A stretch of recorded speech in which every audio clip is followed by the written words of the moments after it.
Namaskara. I am Aravinda Hebbar, President of Ranjani Memorial Trust. On behalf of the Trust, I invite Sri Rajmohan Varambally, a great entrepreneur, a philanthropist, an engineer, and art lover of, shall I say, he is from Udupi, but lives in Greater Noida. He belongs to India. So I welcome him for our conversation today to talk about his interests and his relations with so many attributes. And he is a very special man. He happens to be my brother-in-law too, my wife's brother. Rajmohan Varambally is Director of Technical R&D in India. Technology R&D. Technology R&D in India for ST Microelectronics, one of the very leading IT companies. Since 1989, he is heading this as the director. He was the design engineer in the beginning and later became senior manager and now director of R&D, bringing excellence in people and technology as well. 240 employees are there under him in Greater Noida, some 700 in France, their prime concern there. And, right? 700 are not with me. Okay. I belong to the department. Yeah. So total, some 1,000 employees are in our department. In your department. Yeah. And it is one of the very leading companies which prepare and do chips for microelectronics. Welcome, Rajmohan. Thank you, Hebbar. Since he is from our place, Karkala, I own him for this place. He studied in Kamalabai High School in Udupi and the esteemed institution Mahatma Gandhi Memorial College, Udupi, for 2 years between 1980 and 81. And he got graduated from KREC from electrical engineering in 1981. In 1981 he joined there, and later he joined IIT Powai, Mumbai in 1985 till 87 he was there. He joined Indian Telephone Industries and worked for it for 2.5 years, and later he joined ST.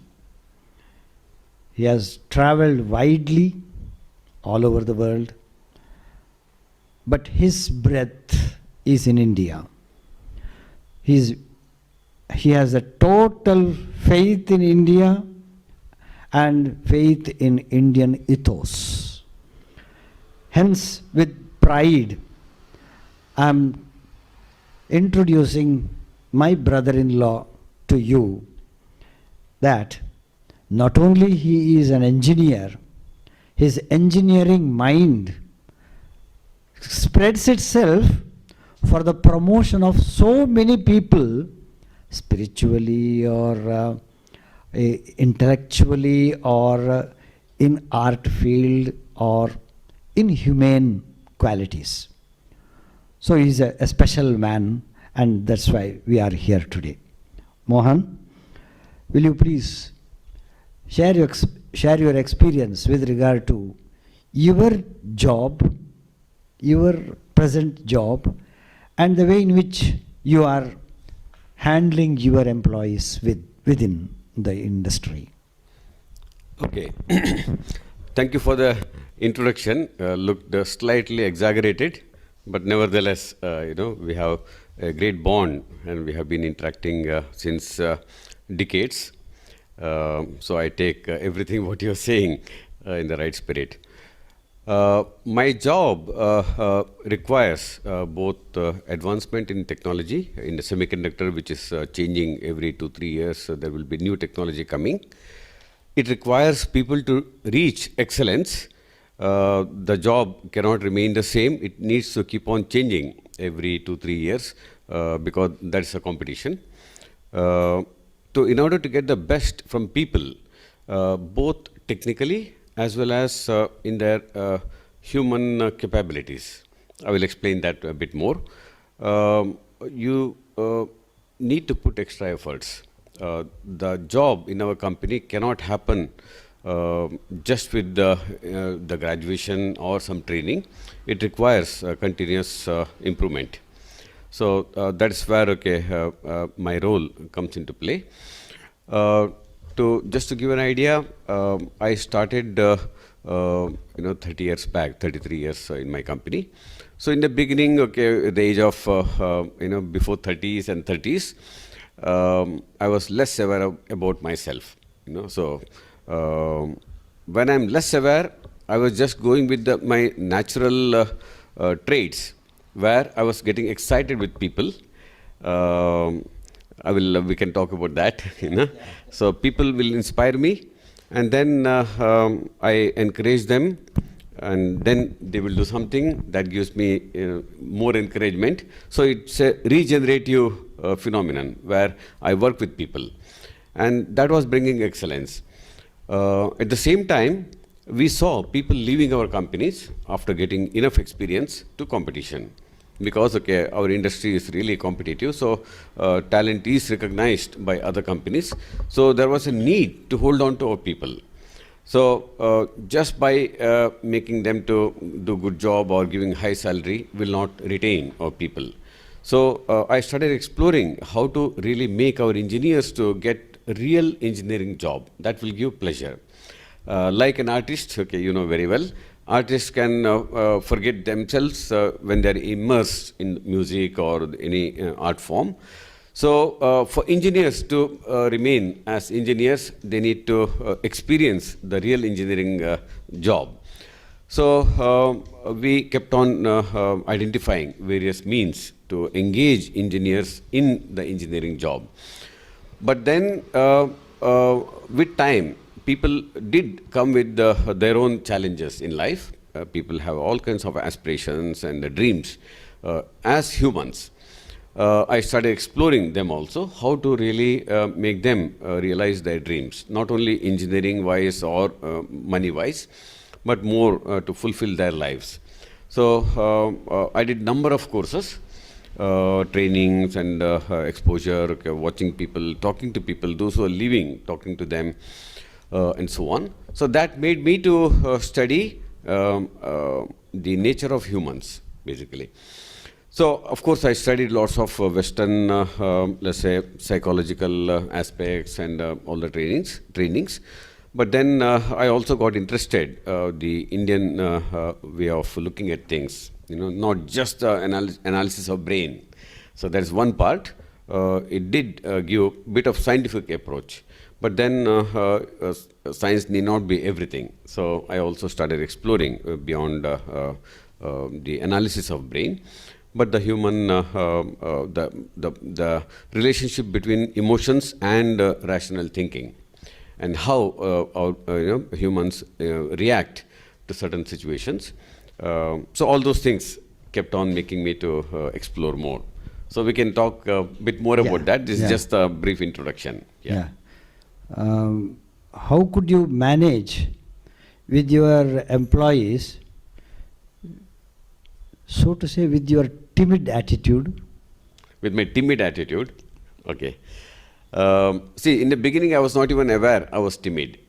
So now I know, when I go back in my childhood and all my growth, there were some trainings, which made me to explore myself right from my childhood, where am I today. I think I was growing with a need to be recognized by people. So there was a deficit to get appreciation from people. So that made me to do things where people will be happy and they will appreciate me. So that was one of the driving factors. So for that, I needed to know myself and how others will respond to my reactions and interactions. But that was also putting some pressure, because it was tough to be, compliant, to be more appreciated by others, and as well as to be true to myself. So there were enough conflicts inside. So then later in my journey, I started realizing, who am I? Do I need to adapt to others so much to be compliant to them or to be appreciated by them, or what is my own self? So that exploration started making me to make multiple changes in my stand. Since? Since 10 years, it got accelerated. So in the beginning, like I said, in my 30s or 40s, now if I look back, I can say I was very much less aware about myself. So now I'm a bit more aware about myself. I know it's a journey, okay, it might take a long time, but then it got accelerated after, since 10 years, I can say. So now the journey is so joyful to understand people, the motives. So if I can just tell in one line, why do people do what they do? If you start exploring, even what I'm talking to you, why I'm sitting here, and even if I get any kind of thought, happiness or sadness or anger or anything, if you start seeing why it is happening, then we can go to the root, multiple levels below. Then we can even go back to our childhood, my father treated me, or how my friend treated me, or how my sister told me when I was a small child. So those things, will have some traces to my today's behavior. So that journey itself, exploration, so it's beautiful. And I guess it'll be a journey for everybody. But not all people might invest in understanding self. But then those who invest at different degrees, I'm sure life must be beautiful for them also. True. Just for a change. Yeah. We'll change the topic. Yeah. You have helped one music organization in Udupi, Raga Dhana by name, which was under my leadership as a secretary. Yeah. Since 1988 till 2013, I was the secretary. I have been given fullest support, promotion and guidance at every step of the development of this music organization in Udupi. What made you to support me like this? Yeah. Which is an inimitable act which you did. As a very common listener and a very common man from a distant place like Delhi or Noida, you did this. Yeah. Will you please tell me or tell our viewers, what made you to do this? Yeah. A great act. See, there are multiple reasons.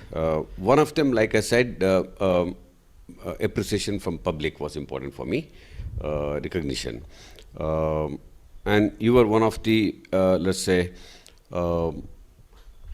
highly capable individual, what I recognized, in my association. Of course, I would have seen somewhere, but then you were closer to me. And getting appreciation from you was important for me.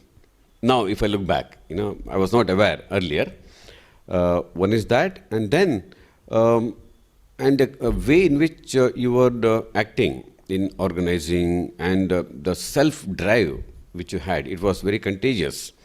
When I say self-drive, there is the drive with a mission, where you have a long-term vision that you would like to achieve. Your dream was to make this place, Udupi, a place for music to thrive here, self-sustaining way of thriving at Udupi. And that dream was big enough, and I could see you acting, and that was inspiring me. And then when you are ready to put your efforts, for me giving money was simpler.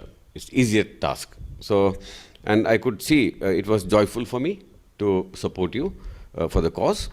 And the other reason is I somehow started believing that in life art forms will bring meaning. Any art form, where now I'm very clear that just with the rational mind or the growth, in the rational world, the life will not be complete. So there has to be complementing from the. It can help in science, the rational world, but then for humans to complete, fulfill, or to have, I will not say fulfill, to have a very joyful life, you need art form. So if there is a thriving music, let's say, culture at Udupi, I will be living here. I belong to this place. For me, I wanted this place to be vibrant, with music and several other arts. So I knew I will come back here when I retire. So very soon I'll be retiring here. Then I'm looking forward to next year. I'm looking forward to really, to enjoy the work, what you have done and what's happening here. Not only you, now there are many other volunteers in Udupi and Mangalore. Very nice to be part of that journey, True. Yeah. In the travel of music development, when we were in Raga Dhana, I was in Raga Dhana, every rupee paid by the sponsorer, I was really afraid of whether I would be in a position to handle the money as careful as they expected.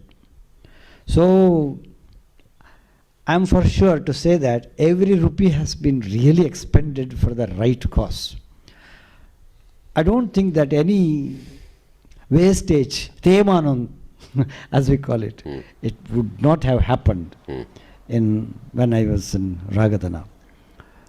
And when you were very liberal in donating the money, actually, to tell you the truth, I was in shivers. I was assuring whether Mohana will be happy with the expenditures that I incurred in Raga Dhana. So I have argued with the artists that so much of money cannot be given. I have only little money because I wanted to save and divert it for the right cause in another way. Yes. So, perhaps you know all these things. Yes. What do you say, the development of music as you perceive in Udupi from 1988 onwards till now? Yeah. How do you see the development? Yeah. First of all, regarding this, your inner fear about spending money, that was a certificate for me. It was visible in your actions. I knew. Hence, I was so liberal in giving money. I know it will never be wasted. So, but I did not know that you were so much fearful, which is a revelation. Otherwise, how cautious you were, I knew that. Perhaps I was more cautious. I don't say that fearful. Okay.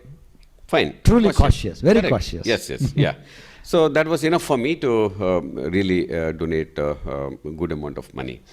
And if I look back, I would say it's extremely well utilized. Today I can see in Udupi several musicians, the culture of music, and if you conduct a workshop, if there is a concert in Udupi, there are a good number of audiences, the educated audience. It's not just to listen and nod your head and go back. True. But then there are people who digest music, and then the artists have come up from this place. True. I will not say only Raga Dhana, but then there are several other institutions. But then Raga Dhana and then now RMT, Ranjani Memorial Trust, they're all contributing. So I'm so happy, today the culture has spread. And I believe it has become self-sustainable. Any institution, any initiative should not depend on only one individual, because, okay, individuals are mortals, So the culture, if it is there, it will keep on progressing. Otherwise, in this social media, in this today's world, it's very easy for new cultures to set in, and then it can destroy the old cultures or the so-called good cultures, I can say. Actually, I'm a little bit more rude and rough while dealing with people, because organization sometimes perhaps needs such kind of curt behaviors. You may have to be very assertive, which will not be taken in the right spirit by all. So that's why people are a little bit scared or afraid of dealing with me on the stage or off the stage. My behavior, this kind of behavior, was actually, I tell you the truth, that it was pruned and micro fine touch was given by you. I learned so many things from your personal behavior, as well as while having conversation with you when you had different training courses that you attended in your life, all through. I was the first beneficiary to get all the benefits of such conversations with you after some training programs that you attended by expending lakhs of rupees for such things. So I should really acknowledge with gratitude that I got that inspiration to fine-tune myself to deal with the people. Perhaps I am not so harsh as I was earlier, and it is only because of you. What do you reflect on this? Yeah. Personally, as well as with regard to me? Yeah. For sure, I have seen you softening without reducing firmness. So, what I advocate now is to be soft but firm. This will be very nice, will be appreciable by people, because firmness is needed to get the job done in the best possible manner. But if firmness is expressed through without caring for the emotions of others, it can generate negative reactions. People may think that we are angry with them or we are attacking with them, whereas you may be firm about the action or the outcome, about the result. So you might tell somebody, do it like this. You can use your finger and you can say, I want this to be done. This is seen as reprimanding the individual. The individual will get scared. So, but you might be interested in the task, or several people who are interested in task. See, there are basically two kinds of people. If you very crudely, if you decide, task-oriented and people-oriented, very crudely. Task-oriented people will see people less. They will see less people, emotions or the impact on people. They are just focusing on the task. It should be done by this date, by this quality. So they will just demand from people. If you have the authority for either in the organization or through seniority or age or anything, or maybe hierarchy through family. So whatever the person in the power says, the job will be done normally. But then in today's world, it's more and more spreading. The authority is coming down. It's more of collaborative way of working. Everybody wants to be respected. People were ready to bend when there was power, but today people say, why should I bend? I am also worthy human being. Why should I surrender to somebody? So in today's world, it's much more important to be more working in a collaborative way. So soft but firm approach will be quite impactful. Otherwise, okay, there are multiple other ways. You can always say, clarify. Many times I have good intention, but intention will not be communicated. Yeah. But we can communicate. I was a bit harsh. I'm sorry if I hurt you, but I'm more interested in the task. Are you okay? And please pardon me if I was a bit harsh on you. Can we join and do this task together? And that's enough, the clarification. But when it's missing, people will start interpreting themselves, because even other people may not be able to come and clarify that I got hurt, you were harsh on me. Yeah. And then they try to separate out. And then we break the relationships, and it's a huge loss in the society, in the organizations. But organizations, they can deal with the power. But in the society, when there are volunteers, it's a big loss. Great individuals may stop collaborating. It's a big loss for the society and for the individuals, because when they join, they can create magic, and it's a huge loss. I feel very sad when capable people cannot work together. True. As a person who has a flair for attending so many training programs, I'm really surprised to your patience. Most of the training programs which you have attended, which you have communicated it to me, were more a cerebral exercise than going straight into the heart. I was a little bit curt in commenting that also, as you know. But anyway, that cerebral exercise is a must, with some softening somewhere. Can you enlighten on this account? Yeah. See, you have seen the trainings which I attended through my version, my narrations. And I was more cerebral. I was absorbing, through my rational thinking, though I was getting emotionally involved, but my communication was all rational to you, my learnings. So that made you to look at the trainings as cerebral. Okay. Of course, the degree of the emotions and the rational part can be different. But anyway, see, most of the development that happened in West are more cerebral, more scientific way of, even psychology, they look at scientifically, and there are cause and effect, data, all those things. Yeah. Even if you cannot make out sometimes emotions and so on, one can do survey of hundreds of people, and then you can say this is the pattern, this is like this, and you generate data and bring it to rational world. But however, I should say some of the trainings which I attended by ISAPS, Indian Society for Applied Behavioral Sciences. This is an organization by volunteers. I would say it's not a non-profit organization. And then there are really great individuals who formed it, which is running today. I attended multiple trainings, and I got impacted significantly. It helped me to hold the camera towards myself and see what's happening. I will not say it's complete, but then I could progress from this level to this level. Maybe some more, for sure I need to. But here, what the biggest learning was, anything rational behavior, what we may be doing, has a deep emotional impact, emotional drive inside. If I'm saying something, there is a component of emotions, and the key learning is, can I identify the emotion? And emotions will have degrees.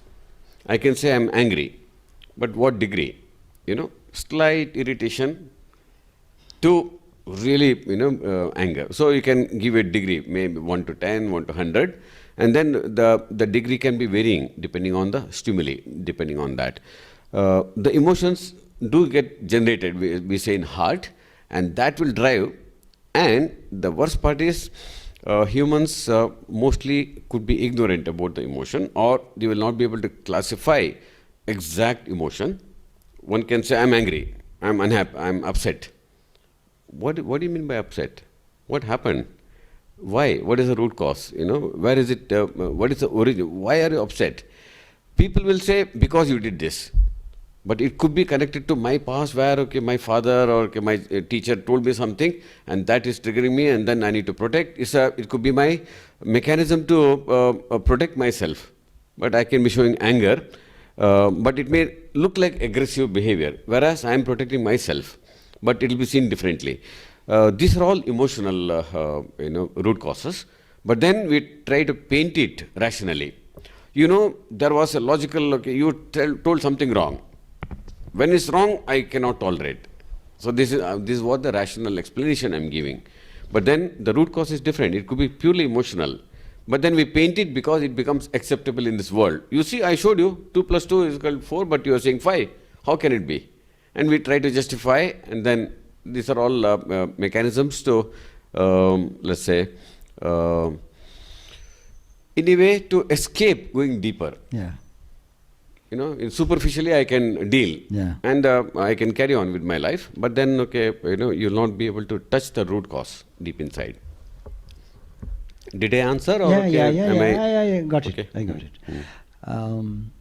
So when we counsel others or give advice, or as a mentor or a guide, when we give some suggestions to our students or fellow mates, most of the time they look as if they follow it. Or we find that they would listen to us. But the opposite would be the actual action. Maybe sometimes. May not be always. Often. Rebellious. Unless they have 100% faith, they won't follow. And they would have some rebellious attitude, even if we counsel them or suggest. Yes. Especially the younger generation. Yeah. How can we build a very good character or, so to say, a demeanor in them? Yeah. See, like I said, maybe in the previous generations there was hierarchy which was working. The power and the fear structure was stable. You know, I mean, if father says something, son will just agree and follow. Obey. And even son might be just killing any kind of rebellious nature because the power is so strong. You know, you don't, talk against your father or teacher. You just agree. But today's world is really opening up. So it's the high time the people with power realize that, okay, my style doesn't work. What I learned from my father, which was working for him, basically we are getting programmed by our forefathers or the seniors. It comes through our learning as well as through genes. Okay, from from botany and the genes. You have told me multiple narrations about that. So you hit the nail at the right spot. When I say something, when I mentor something, opposite thing happen. Quite often you said. The root cause, people may not have the courage to disagree with you openly. When you say something as a mentor, you are so clear with your background, your learning, your past learning, and you know this is the right thing. But the listener in today's generation may not really agree with that. Because the learning, okay, what they see, is different, especially in social media. I will not say only due to social media, but people have opened up. They have more courage today, which is a nice thing. We need to appreciate. It would have been nice if people would have been our followers, but then it's showing my superiority or to satisfy my ego that I have power, people can follow. But that is not the right way. How do I know that I am always right? Because I am also subject to correction as we progress, as we learn. Because I don't know, if I'm right or not. I may discover after 5 years. So the best way to deal with people will be to ask them and debate or discuss. This looks like the option. What do you think? I mean, for me, it looks this is the best one. What do you think? We can always have conversation, and then maybe the best will emerge. So it need not be that I have to bring always the good suggestions. I am a mentor means, okay, I can answer everything. Maybe I can give my experience, share my perspective, which may be very unique or it might be rich. But that doesn't mean that everything is right. For that context, for that individual may want to choose another path or disagree. So am I giving space for disagreement? With our conviction, our actions, emotionally we might be so much intense in communication, other person will just sulk. They may keep quiet. They'll say, it's better to keep quiet and then, move away and then not do that. You can escape. But then I would say it's our failure. It's my failure if I am really mentoring somebody without listening to what's happening. The freedom I should be able to create for the person to speak, it won't come naturally.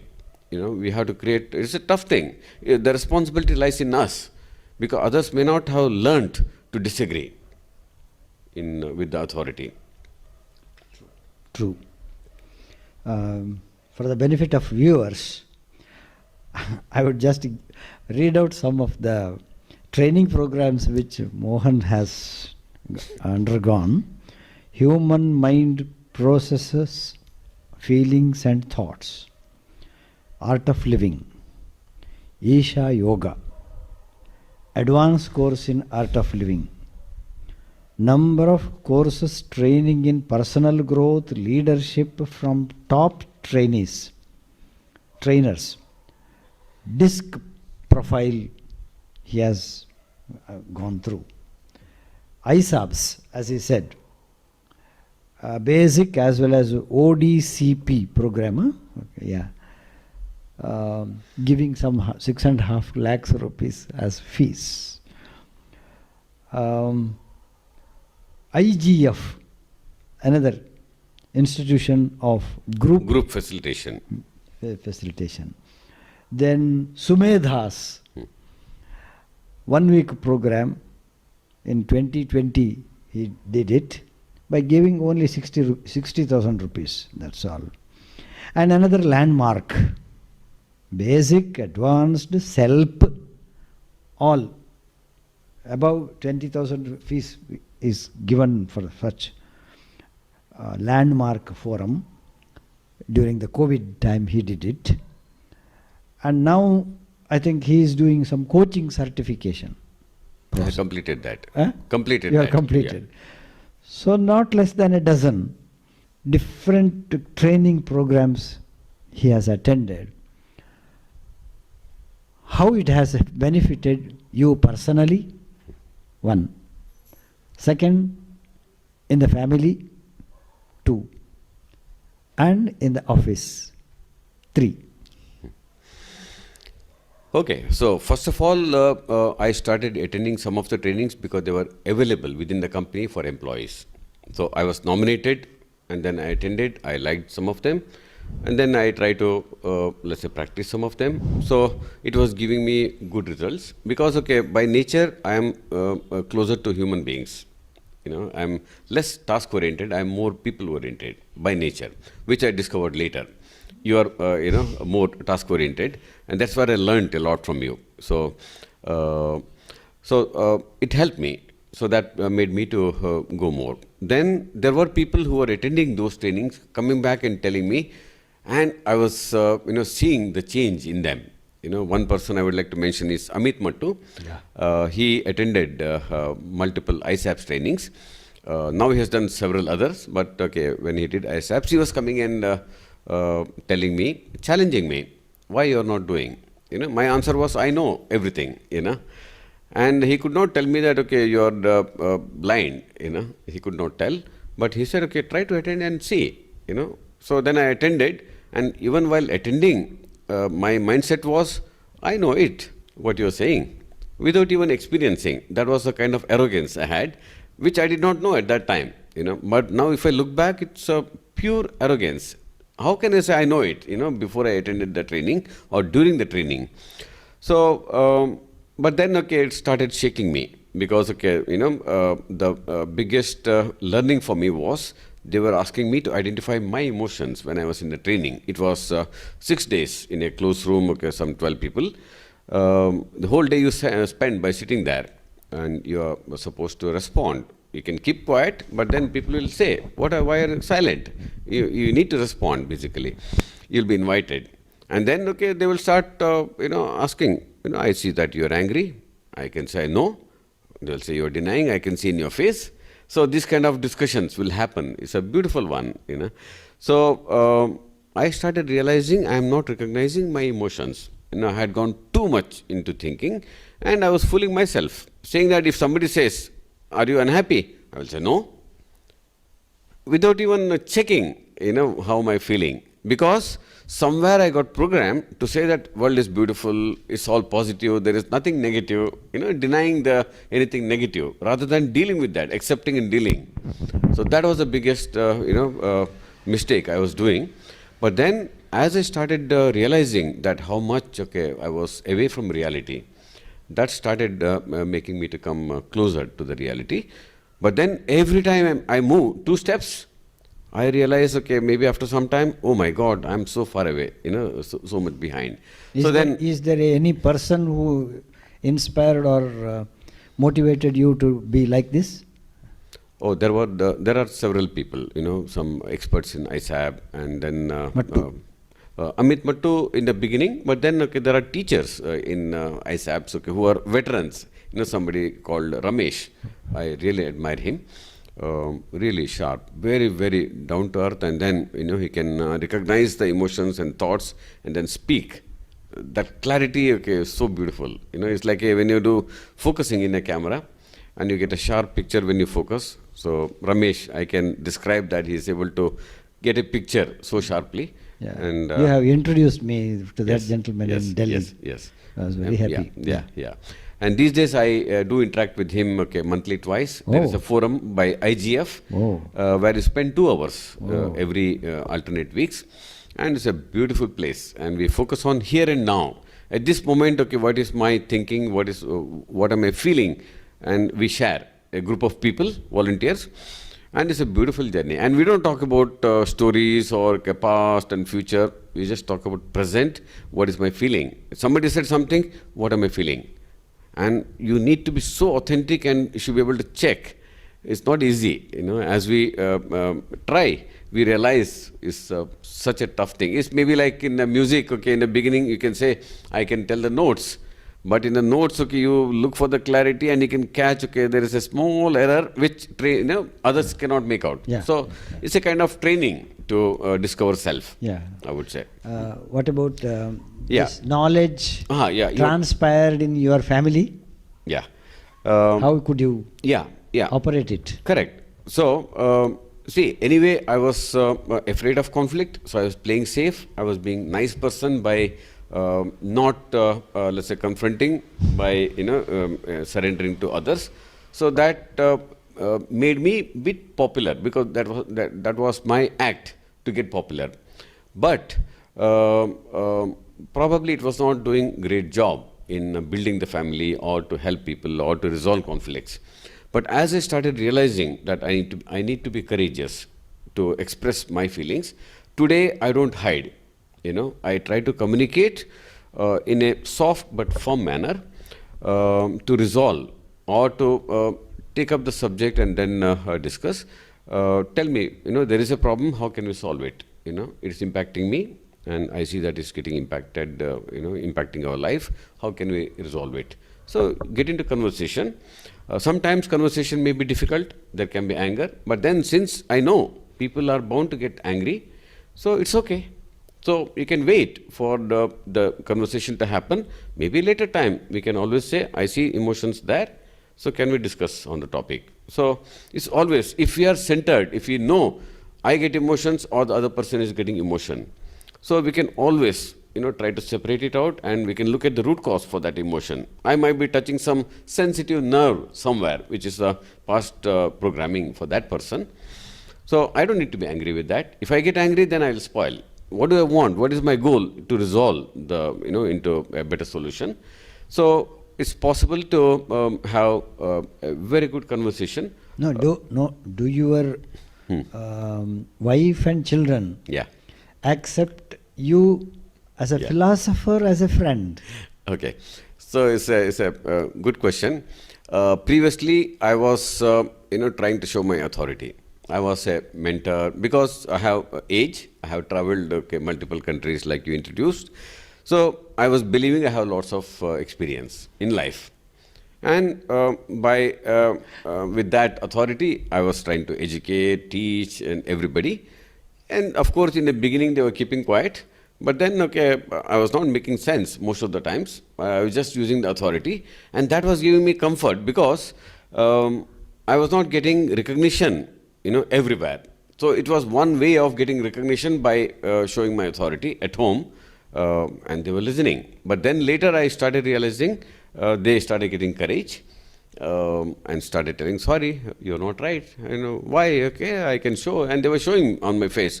Then I was wondering, why am I saying this? Then I started getting into the root cause, why I was saying.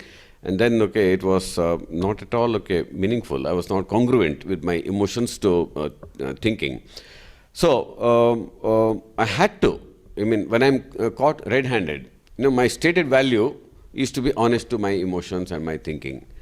When I'm caught red-handed by my wife and children, at home, there was sessions where I had to surrender. There was no other way, and that was the best way to learn for me. It was okay, painful and insulting for me. Oh. Yes, see, I was teaching them, with my authority, and now I'm caught like a thief. And they're saying, you're not congruent, and you're saying this, but you're not practicing. How is it possible? It was so easy to teach them, so-called teaching, but then, okay, they knew better than me, and they could catch me. So there came the large mirrors at my home. That became my training ground, I wanted to train them, but then they started training me by holding the mirror to me, So I was forced to become more and more honest with myself. So that became a learning for me. Of course, because I was learning, I had to learn. So that became a binding on them also to learn. So it became a learning home for us. It's okay to make a mistake, but then there is a learning session, maybe after some days or something. Yeah. So I would say home was the first training ground for me. Yeah. And I was the biggest, you can say victim, but then outcome is good today. I'm much better than before. Yeah. Your wife and children are really lucky that they are getting free service of your yeah, but they suffered a lot. Friendship. Yeah. Of course. But in the beginning, they suffered a lot. It looks like sufferance. It may look like suffering, but the benefit will be will be observed later or will be incurred later. Yeah. No, today they acknowledge. Yeah. In my daughter says, I'm so lucky because, okay, she even, biggest compliment for me, I want to share here, was that, you see, you taught me so much, I can't even fool you. It becomes clearer for me, I can find the solution.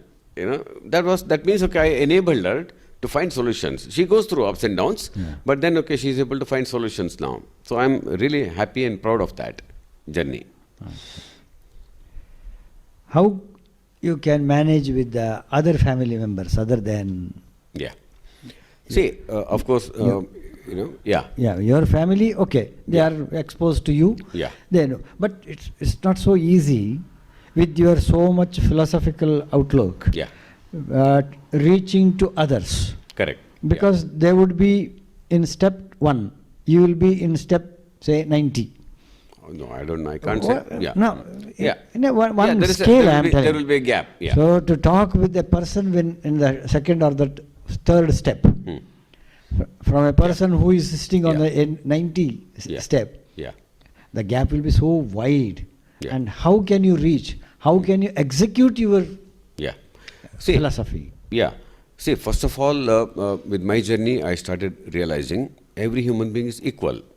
There is nothing, when you said 90, okay, I bit rattled, I got shocked. It's a kind of arrogance, if I say I'm there. Yeah. I don't know. Yeah. I'm trying to be honest with myself. That's the journey I'm taking. And different people are in different paths. And if I see myself 10, 20 years back, I was so much behind, I can say. So now I don't have any right to comment on anybody else, their journey. Wherever they are, maybe above me or like I said, my children were able to catch me. So they were ahead of me, I had to admit.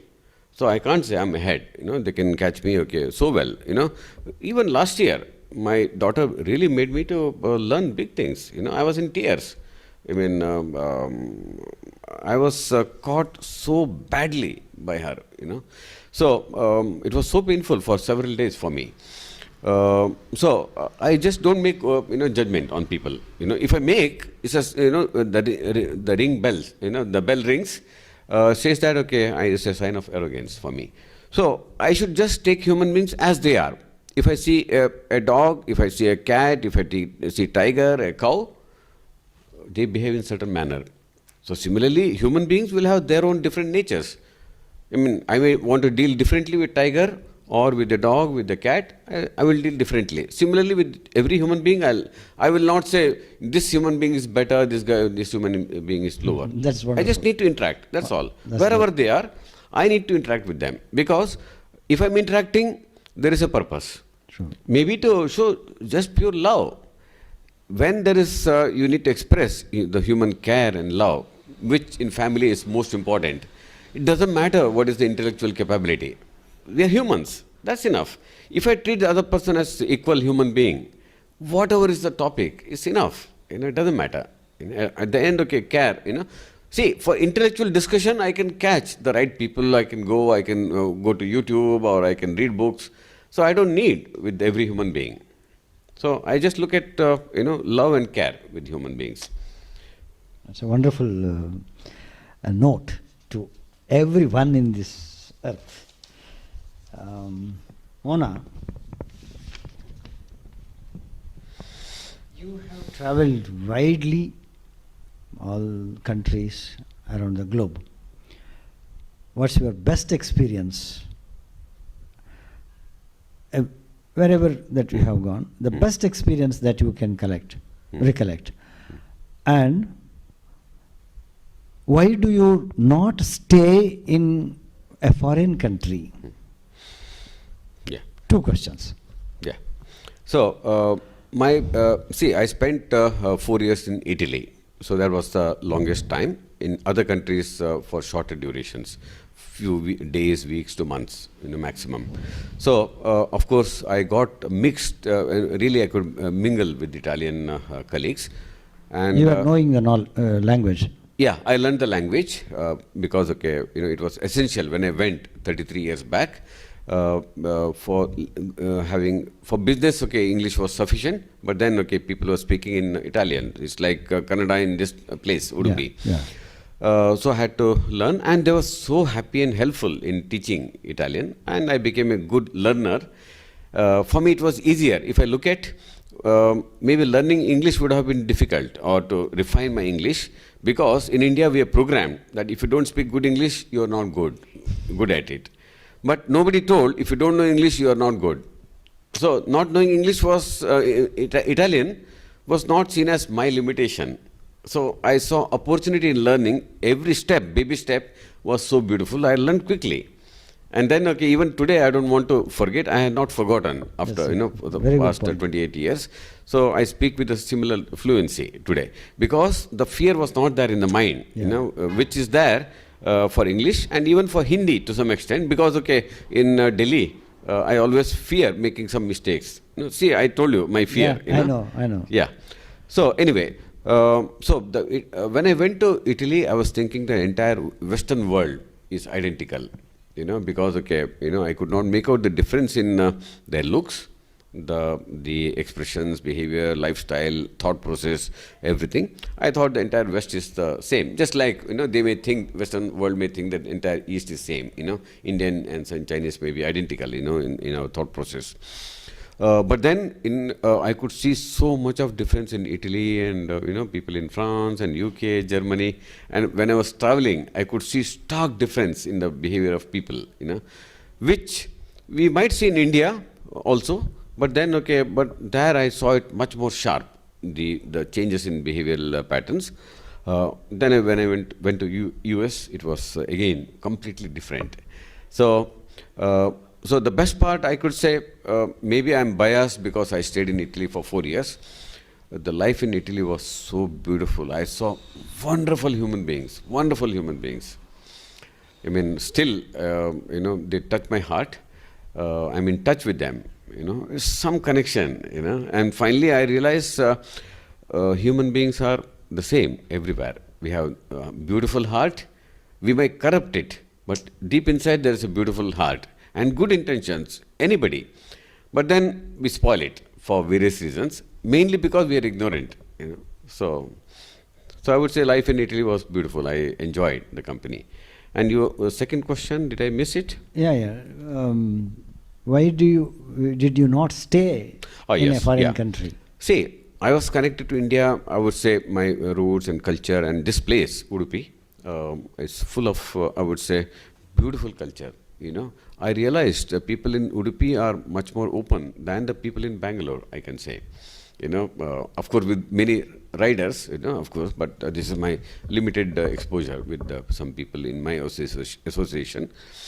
Because in Udupi, we are rooted to many practices, cultural, religious, orthodox, all those things. But mind is pretty open, I should say. This I realized, when I went.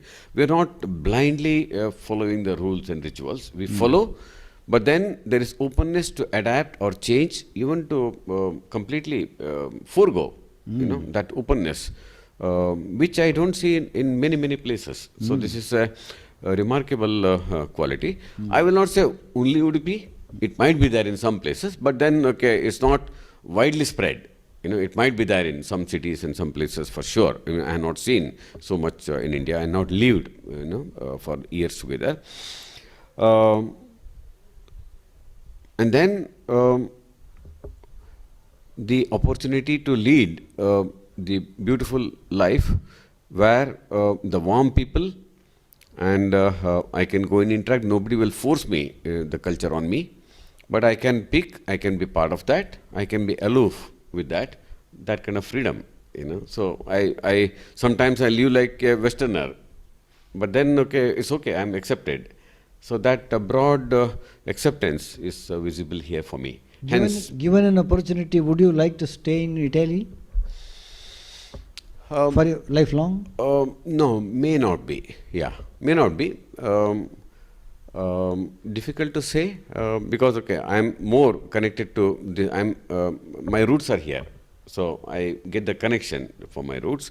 All my people, if I just think of my the remaining part of life, how do I want to spend? So maybe this place gives me some kind of oxygen. Maybe in the other places I may not get the same kind of warmth. I might, I will not say it's bad, but then I want a rich place for me to flourish. So somehow this place looks better. Of course, for me, I cannot judge for others. Yeah. You have given so many help, support for many people, as individual or for institutions. How do you feel when you are donating some very large sum, parting with that money to an institution or for an individual, for education or for music, or as I know you have given so many people such charities. Because you too want some money, for your personal enjoyment. Yeah. But parting with so much of fortune, I'm really surprised how you could maintain that balance. Would you reflect on this and tell me some? Yeah.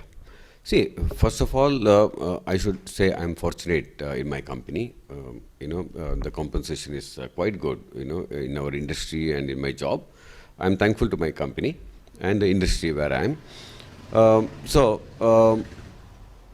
Somehow, like I said, the root, my origin was more to get appreciation from people. So donation was getting me appreciation. So that was giving me my need fulfilled, that when I give money, some people will appreciate. So that was one root cause for me. And then, of course, the true joy. Today, I don't really give it to really get my recognition because I am a bit more aware than before. So now, even now, I give because I see the joy of that money bringing the difference in their lives. or in a society, let's say for music, if I donate, I know the change that's happening. So many students are learning. I see youngsters coming up. So when I see that, I can say it's like, you're watering a plant. It becomes a tree. You'll see flowers. You'll see fruits. So watching that is beautiful. It's just like that. So for me, I'm giving for my pleasure. Because I want to live in this place. So I'm making the place better. So in a way, it's selfish. Not limited to my life and my family, just 4 people or something. It is okay, this place is my family. So there is no difference in that. So as I understand from our treasurer, you have given lakhs of rupees to Raga Dhana institution, and the people of Udupi should really be very thankful to you for having given so much of promotion not only to that organization but also for many individuals, especially for individual endeavors. Yeah, some of the artists. Yeah. So that I should really acknowledge with gratitude your contribution in that regard. And I would like to show my gratitude because people utilized it, they invested in music, they did the hard work. Yeah. And then they are practicing. Yeah. So I should be thankful to them because, I mean... That's your greatness. No, actually, it's a mutual, yeah. Because, okay, I'm not investing my time in music, somebody else is investing. Yeah. So it's easier for me to give money and then, live in this society where music is thriving. I remember, say, a Fiddle Krishna Rao or Belle Anantarama Upadhyaya or Pitilu Manjunathayya or Vasanti Ram Bhatt. These people were not given any support. They did not get any support. In fact, very hostile kind of environment they had to face in this land. So music never got any upper hand in this land. But it's only, I should say, after 1980s, if I just go through the ages of history of the South Canara, I am seeing the real development took place after 1980s. And Raga Dhana takes the lead in this regard. Sangeeta Parishad in Mangalore, Manikrishna Swami Academy of Nityananda Rao from Surathkal, Shastriya Sangeet Sabha of Dr. Karkala. Prakash Shanai from Karkala. All these organizations in unison worked very well in complementing to the personal as well as overall development of the artists here. Yes. Yeah. So I should really pinpoint your contribution in this regard because you were the one who inspired me to do this kind of venture where it is not merely organizing a concert. Yeah.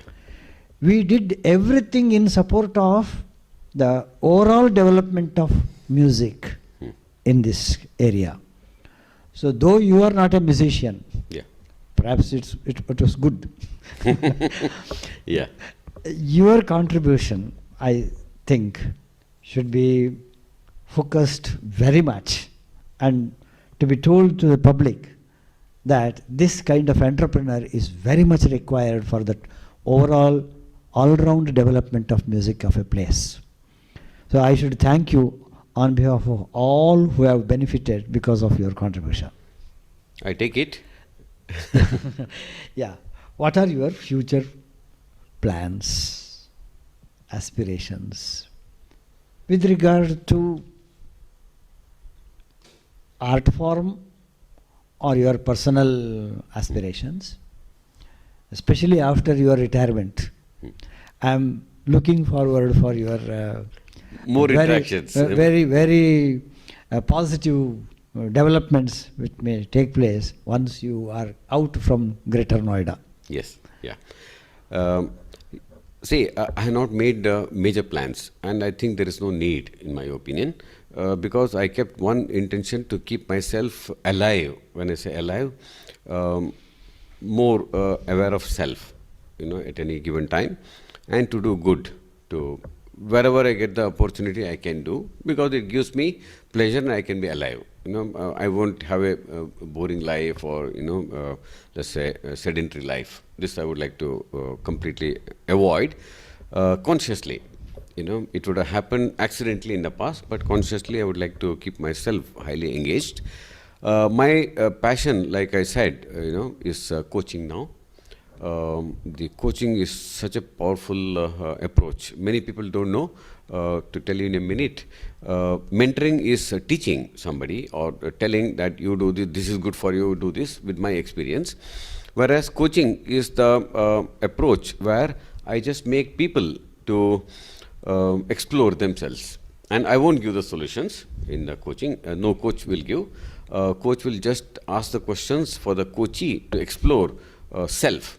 Understand, why am I doing what am I doing? What do I want to do? Why? What is blocking me? Why can't I do this? So then people take the decisions when they know that nothing is blocking, when they can unblock their growth, and people will achieve great things. And when they look at me and say thank you, when they discover their obstacles, self-created, you can say, I would say, which are subconscious, when they clear that, life becomes beautiful for them. And looking at that, my life becomes beautiful. So I would like to spend good amount of time in helping anybody, free of cost. It's not for money. And I would like to spend good amount of time in coaching people, whosoever comes, in the organizations, in life, for family or for business or profession or anything. So I will be connected to human beings this way. That's wonderful. Yeah. I think we have sufficiently talked for more than 1 hour, perhaps. What I would like to tell my viewers is that Rajmohan Varambally has one trump card of his own, that is love towards human beings. He has no condition for that.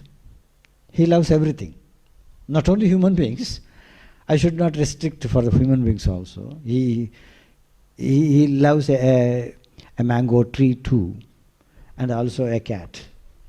And everyone he comes across, with affection and gratitude, he always welcomes people and the environment around him.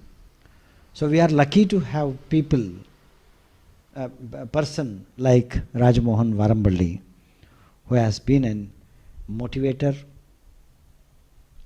inspirer, and a guide.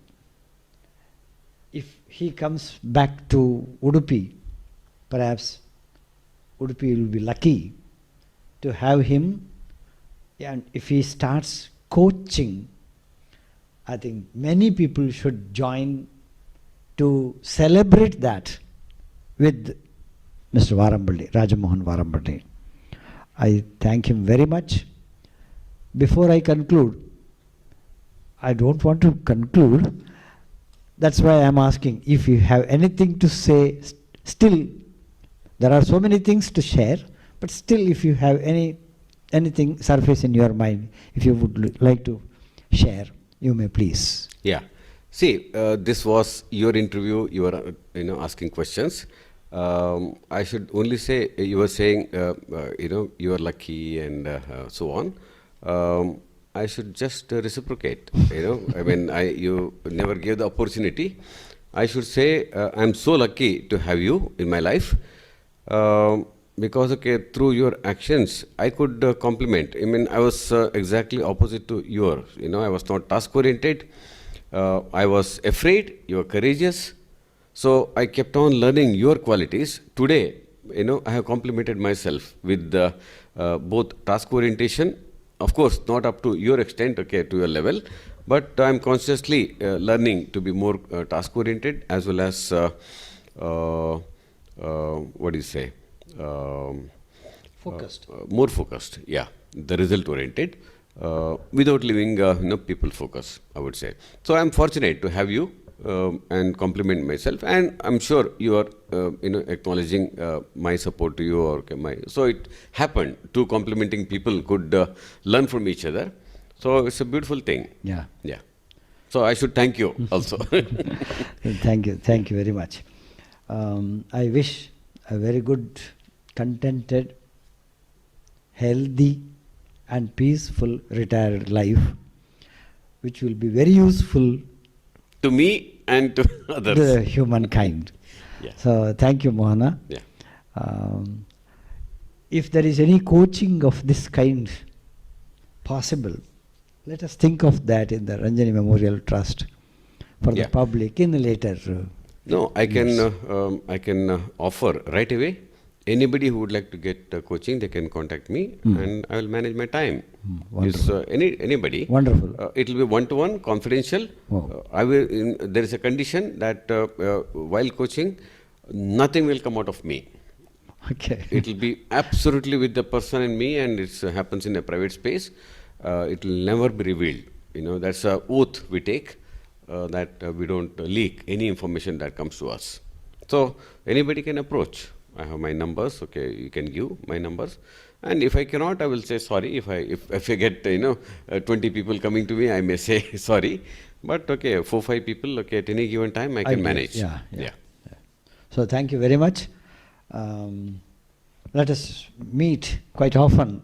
Once you come back to Udupi, we will have sessions like this, smaller sessions for some focused points. It'll be a pleasure for me. Let us discuss how we can think of some plans, short-term plans or long-term plans with regard to the development and promotion of music in this part of... and human behavior from my side. It should come along with. It should come along with. Thank you very much. Yeah. Namaskara. Thank you. Namaskaram.